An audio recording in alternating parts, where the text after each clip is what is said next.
جميل.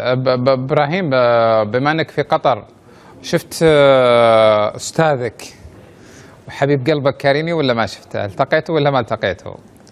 بما انه هو ايضا مدرب منتخب قطر اللي انا موجود ومقيم في قطر على طول.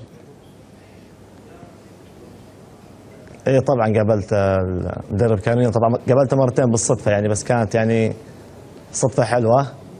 اتابع نتائجه يعني مع منتخب قطر، يعني ما شاء الله مؤدي مستويات، متصدر مجموعته. اتمنى له التوفيق ان شاء الله، مثل ما اتمنى منتخبنا التوفيق ان شاء الله المباراه الجايه والتصفيات. وباذن الله ان شاء الله راح نتواجه معه ان شاء الله، وراح نفوز عليه باذن الله. يعني طاوع قلبك تفوز على كارينيو؟